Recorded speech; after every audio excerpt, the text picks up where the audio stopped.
Hello guys. ഇത് mutual fund investment നടത്തുന്ന എൻ്റെ രണ്ടാമത്തെ ഒരു അക്കൗണ്ടാണ്. എൻ്റെ ആദ്യത്തെ ഒരു അക്കൗണ്ടിൻ്റെ ഡീറ്റെയിൽസ് കഴിഞ്ഞ വീഡിയോയിൽ നമ്മൾ റിവ്യൂ ചെയ്തിരുന്നു.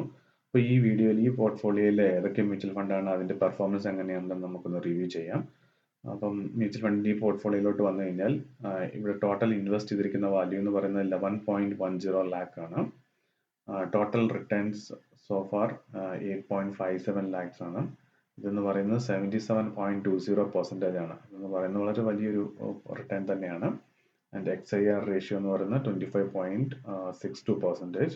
And total current value of this portfolio എന്ന് പറയുന്നത് 19.68 ലാക്സ് ആണ്.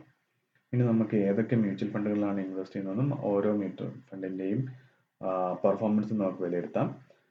ആദ്യത്തെ ഒരു മ്യൂച്വൽ ഫണ്ട് എന്ന് പറയുന്നത് Mirae asset large and mid cap ഫണ്ടാണ്. ഇത് ലാർജ് ആൻഡ് മിഡ് ക്യാപ് കാറ്റഗറിയിൽ വരുന്ന ഒരു ഫണ്ടാണ്.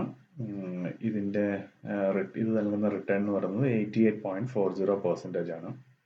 പിന്നെ രണ്ടാമത്തെ ഒരു ഫണ്ട് എന്ന് പറയുന്നത് axis mid cap direct and growth ആണ്. ഇതൊരു മിഡ് ക്യാപ് കാറ്റഗറിയിൽ പെടുന്ന ആക്സിസിന്റെ ഒരു മ്യൂച്വൽ ഫണ്ടാണ്.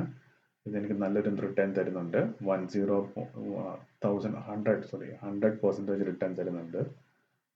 അതൊരു അത്യാവശ്യം നല്ല റിട്ടേൺ ആണ്.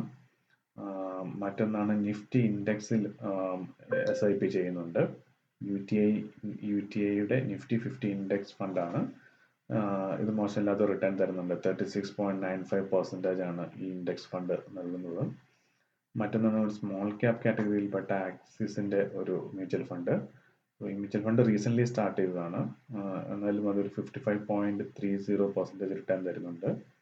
പിന്നെ മറ്റൊന്ന് ആദിത്യ ബിർളയുടെ Aditya Birla Sun Life digital India. ഇതെന്ന് പറയുന്നത് ഒരു IT ബേസ്ഡ് ആയിട്ടുള്ള mutual ഫണ്ടാണ്.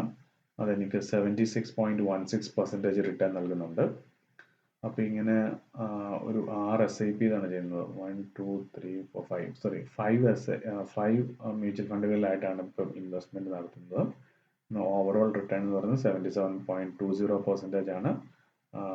Total current value of ഈ പോർട്ട്ഫോളിയോ എന്ന് പറയുന്നത് 19.68 ലാക്സ് ആണ്. അപ്പോൾ നമ്മൾ